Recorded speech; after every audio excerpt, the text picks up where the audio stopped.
I'm Lee Moore. I'm Rob Moore. This is the Chinese Literature Podcast. Rob, today we're doing something a little unusual. We're actually breaking our Lu Xun series up. We're interrupting it for this episode. This is the 50th anniversary. This week is the 50th anniversary of Nixon's visit to China. And we actually realized that we had recorded an episode on the opera, the American opera, Nixon in China, in 2021 or something like that. Yeah, in the summer of 2021. And then it just, for whatever reason, because we're both morons, didn't actually make it onto the podcast. So we were like, this would be a perfect time, give our listeners a little break from Lu Xun, air this episode. So is there anything we need to tell them, Rob? Just that there's a piece of news that we're going to be talking a lot about in the podcast, and it's old news now. It was very current when we did the podcast. So if you find yourself thinking, wait, wasn't this like a year ago? Yes, it was a year ago. We just haven't aired it. But it should still be fairly topical, and I think you'll enjoy listening to us discuss it. All right, let's get on to the show. I'm Lee Moore. I'm Rob Moore. And this is the Chinese Literature Podcast. Rob, today we are looking at an opera, Nixon in China. Yes, by the composer John Adams, one of my favorites. 1987? Yep. It's a little strange that we're looking at an American opera, but I should just point out, and we'll discuss this at the end of the podcast, this has become a news item recently. It has, and not a particularly pleasant news item either. But I think first, before we kind of get into how it fits in the news, we should talk about what this opera is and how it relates to Chinese literature. Yes, and so it was originally commissioned for the composer John Adams, and it was first staged 1987 in Houston. If you have listened to any operas, the idea of an opera about Nixon's visit to China just sounds weird. And it did to people in 87, too. It still does today. It still does today. I first saw it in CD form on the library shelves, and I walked past and went, what? Because when you think opera, you think very large women with horned helmets singing very loudly, or big, loud, bombastic, usually classical-looking things. You do not think of Mao and Nixon sitting down talking about the news. It's not a diplomatic genre. It's not at all. And when it came out, that was one of the things that people had a hard time with was, this is not opera material. Like, this is just a bunch of statesmen talking about stuff. And singing about stuff. And singing, yes, thank you, singing about stuff.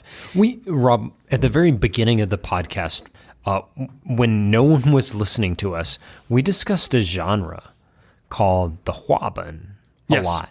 And the huaben is interesting because it kind of like tried to fit things that didn't fit in the genre of the huaben into the huaben towards the end, and it just kind of collapsed. Yeah. How much is Nixon in China a sign that the opera is collapsing? Well, that's part of the tension from when it was released was there were people who were huge fans of the opera precisely because it was making opera something new, something modern, relevant, contemporary, as opposed to yet another version of something that happened 800 years ago or something. This was John Adams' point of view as well, and the librettist, or the person who wrote the words, Alice Goodman, the poet. Now, of course, you're welcome to your own opinion. This is just why it was so dramatic when it was released.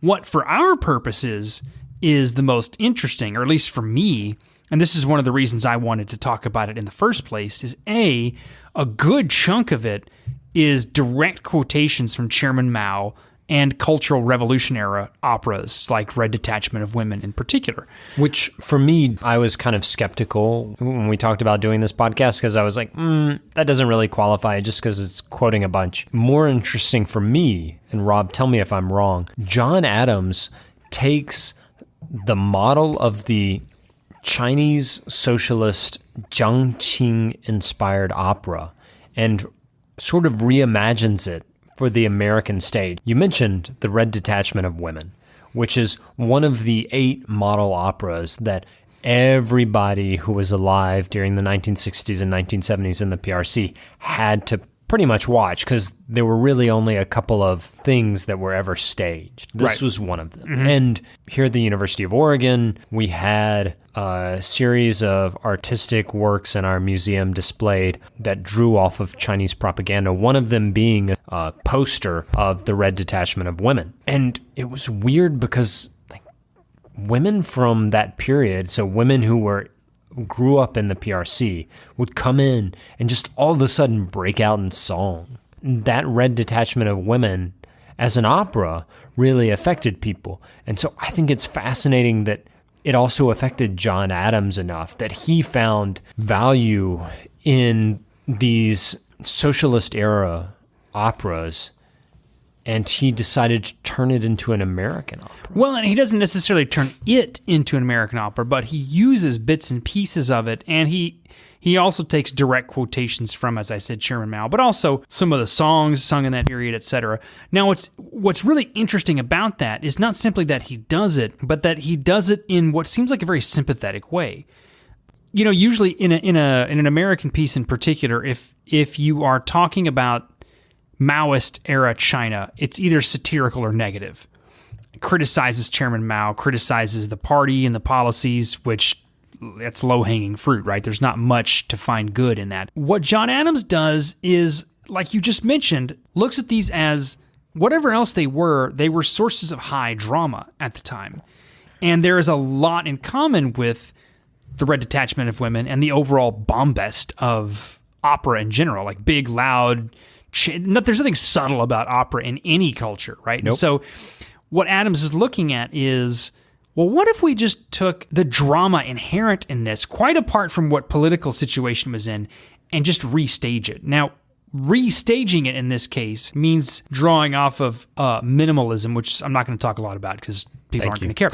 Suffice it to say, it's a fairly avant-garde experimental music form, especially American. All you really need to know about it is that if Mao had been alive, he would not have appreciated having his quotations set to minimalist classical music. Also, minimalism is not something that you would imagine an opera being done in. It would be like saying, hey, we're going to do an opera with a solo banjo performer. The Baroque is not known for anything related to minimalism. No, not that at all. And opera is a particularly Baroque art. Yeah, it precedes it, but yeah, Sure. Yeah.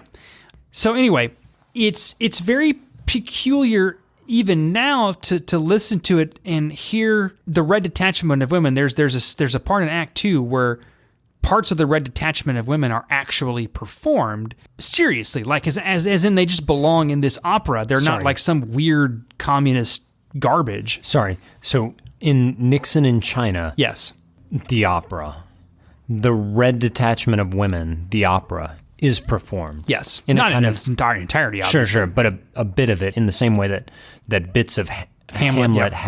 have bits of another play. Actually, that's a great reference because it does function almost exactly like that. At one point, the landlord character in the original opera, because if you're gonna create a good opera for the people in the 60s, you have to have a landlord, an evil landlord. You have to. They They all do. The Chinese operas all do. Yeah. Not necessarily in other countries, but the evil landlord in this one. In the performance, the actor who comes on stage as the landlord is the exact same actor who plays Henry Kissinger. Weird. Very weird, and there's a lot of stuff going on there. Are we to see Henry Kissinger as the evil landlord? Because the character of Pat Nixon in the opera seems to. And we're not going to go all the way down that road because get way too much close reading on that one. The idea of the opera within an opera being the Red Detachment of Women is utterly fascinating. Now, in order to stage that, you have to have people who can play Chairman Mao, Zhou Enlai, Jiang Qing, and other Chinese people on stage. Hang on, Rob. Houston, 1987. Yo. I mean, I know Houston today has a large community of Chinese folk who are living there. It's actually like quite a huge Chinese city, and the Chinese play an important role. But as I think back to 1987, when I was, I'm going to just say it, 3 years old. Yikes. Rob, you were already like 15, right? I was, yeah, at least 30. Houston in 1987, there were not that many non-Texans in the city. Am I correct? Yeah, I mean, there was a Vietnamese population in East Texas, but I don't know how many opera performers were of Asian descent. How did that work in 1987, and how does that work today? Well, in 87, I mean, so far as I can tell, they just had white people playing all the roles, and... so we would today think of that as quite controversial, I yes, think. Absolutely. And, in some ways, you could kind of get away with it, like you say, in 87, because there were not... Okay, I actually don't know how many opera performers in the U.S. were of Asian descent. Maybe there were thousands, and I'm an idiot. No, sorry. You are an idiot. I am an idiot. But the question is whether or not you're right on that particular fact. Now, actually, I think we're both idiots. Well, I would agree. That's why we have a podcast. But it's anyway, this takes us to what we said at the beginning about our little news item, because the opera was, I mean, I won't say it's an all-time classic, but it was very unique. It has a lot of very unique elements, and it's still staged a lot. So it came out in 1987, and the critics all kind of panned it. No, they did not all pan it. There was a lot of division, and the division itself was interesting because some hated it for being too pro-communist, some hated it for being anti, some hated it for being the death of opera, some loved it for being... But many people did not like it. A lot of people didn't like it. Did not like it. That is true. And they said, this is going to die. This is, This is not going to go anywhere. Yeah. You can't have an opera about Nixon in China. And yet, it's it has had staying power. And what's fascinating is that it has had staying power internationally. In 2021, we have the Scottish Opera Company that's performing Nixon in China, and they have several different awards that they're nominated for. There is an accusation that they are both performing yellowface, that is, using this offensive makeup that is associated with racism, and they are also not allowing folks of East and Southeast Asian descent. That's the kind of category that is functioning in Britain, which, whether or not that's a relevant category, right, I think that's a different question. They're not using Asian actors to play these roles. Right. And they've caught a lot of flack for it. Someone pulled their award from one award. They chose to, so far as I understand. Yeah. They weren't and forced we're not, to. I don't know if y'all can tell this, but we ain't British. No. I know we sometimes come across that way. But what's really peculiar about the company is that the actor playing Richard Nixon is an African American. The original 1987 opera had an African American playing Nixon. Did it really? Yeah. I didn't know that. Well, you learn new things every day, even from someone like Lee. Even from an idiot like Lee. Even from an idiot. Of course, I'm an idiot too, so it works. Staging him that way is an interesting thing to do, but it also suggests if you're capable of looking outside the lines that way, couldn't you just kind of find some other folks to play those roles? In the Chinese roles with actual people of Chinese descent, or at least Asian descent. It's an interesting situation because, A, there's a Scottish opera performing what's a very American moment. It would be like a Scottish opera producing some production of like the American Civil War or something. I would say it's more like an American opera thing on the War of the Roses. Maybe. Yeah, something like that. Our French listeners are trying to figure out, like, where are we going with this? We're trying to figure that out. Frankly, though, we're always trying to figure out what the heck we're That's why we have a podcasting discussion. on. And not just, we should maybe write scripts. Anyway, no, we should maybe boring. drink less while podcasting. Or more. So there's an interesting situation with this opera. Now, what's funny to me about the commentary is that no one is commenting in this moment of high interest in China, I'll simply say. The fact that you still are performing Cultural Revolution operas sympathetically on stage. That's not a part of the discussion. If you are any kind of China student at all, that's one of the darkest periods in 20th century China. Having sympathetic performances of the art from that period is very strange. It's super strange. It's interesting because in China and in the U.S., that period is kind of glossed over as like this sort of anomaly that's just like, well, we're not going to discuss that. We're not going to take it seriously. Now, Professor Roy Chan, who is a professor of both you and me, Rob, he's one of the few scholars in the U.S. to take the period of the Cultural Revolution and the literature produced during it seriously. That's, I think, one of the strong points of his scholarship, of the many strong points. That's a fascinating point, that he's one of the few people to do that. It's weird that John Adams is doing that too. It is. And I think that's one of the interesting things about the discussion, not that people aren't having. So I absolutely understand the frustration with, especially now, with as global as most of these music forms are. It's hard to imagine there's literally not any Asian performers who could do these roles. Let me jump in here. Please do. The critique, I believe, of this opera, the most recent performance of this opera, was started by Sarah Owen, who is a Scottish member of Parliament. This was her tweet about the Scottish opera. She said, "Why are there so few East and Southeast Asian people in this production?" So that was one of her points. Now, it's fascinating to me to go, wait a second.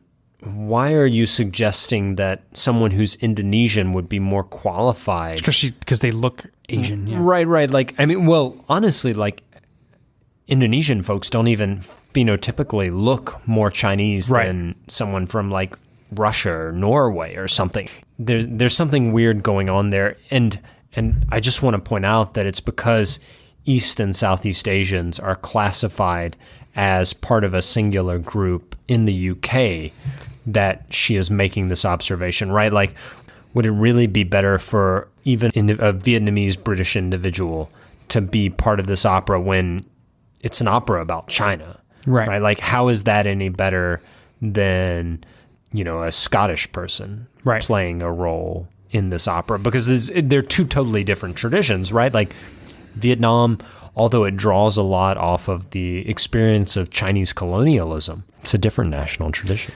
And we're kind of inserting ourselves into this discussion of British racial politics, which we're completely unqualified to say anything about, but we're going to say something about it anyway. Sure. So Julian Cho Lambert argued that opera is a traditionally white-dominated world.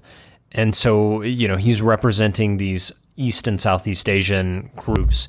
And he said that having folks who are from this population would be a plus. And Mr. Cho Lambert is absolutely right. I think we can say opera has been too white for too long. Sure. In terms of like how that plays out in the racial politics of this particular production, I'm skeptical as to the sort of charges by Sarah Owen and other folks. The way it's being cast is weird to me, because I don't know that someone who's Japanese would necessarily be more suited to performing these roles than to someone who's Scottish. Well, and perhaps desire was an interesting thing too. How many Japanese or Korean or Malaysian, etc., people would want to play Chairman Mao in an opera? I mean, it's not like, and this takes us back to what was so strange and interesting about the original opera. Playing Chairman Mao on stage carries a whole. It's like playing Hitler in a movie or something. Like it's springtime for Hitler and Germany. That's from the film version of the producers. That's the film version. Yeah, anyway, that is. The stage version is a little different. Interestingly, I actually had a close friend of mine who is Vietnamese American, and he actually played Hitler in the stage version of Springtime for Hitler in Germany. That was amazing. He did a fantastic job. That would totally be worth watching. So anyway, but the question of desire here is an interesting one, because the assumption is simply that if you just throw some Asians in the piece, it'll look more realistic, et cetera, et cetera. But that's equally problematic. There's so many internal political problems with that. Like, It's not like Chairman Mao is this universe. He's not even universally beloved in China.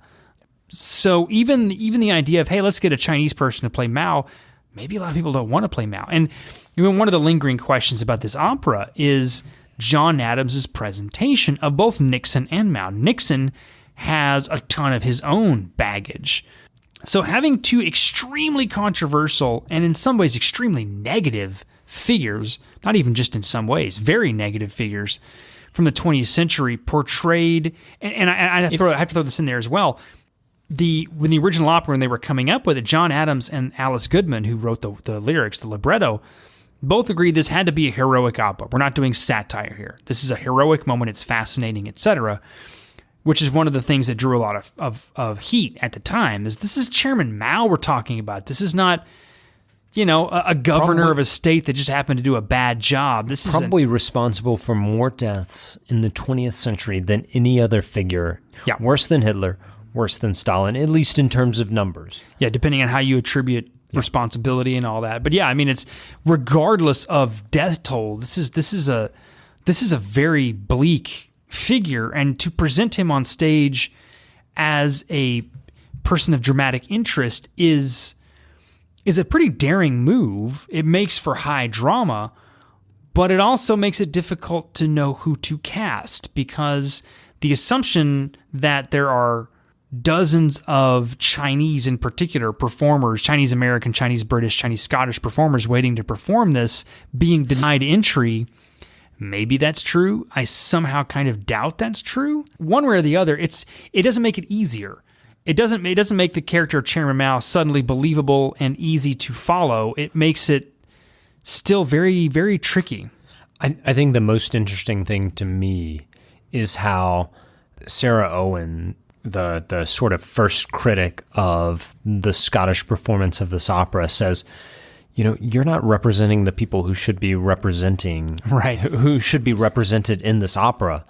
Why not? And she then casts this net of people who really have nothing in terms of their heritage to do. They all have the same kind of eyes, and therefore let them on stage. It's a very racist form of anti-racism. I'll say that. You all have the same kind of eyes, and therefore Chinese, Malaysian, whatever. You're all same East, Southeast Asian, so those are all the same thing. So why can't you perform Mao rather than these Scottish white folks? It's problematic. I hate to call a member of parliament out, but I'm going to do that anyways. Our podcast is small enough. I seriously doubt anyone's going to care. My final thought on this is what continues to create press about this opera now is what created press before, which is also one of the things that defines a successful work of art, is that it can provoke far outside of its original time frame.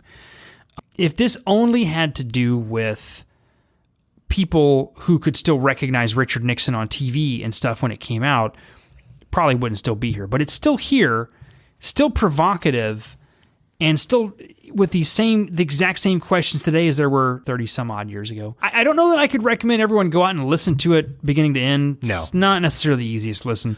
But take a look briefly for 10 minutes if you have time on YouTube. Check out some performances of the opera. I think it's fascinating to think about how this both connects with the racial politics of today and questions of kind of socialism during the Maoist period. Agreed. I think that's a great place to end it. I'm Lee Moore. I'm Rob Moore. And this is the Chinese Literature Podcast.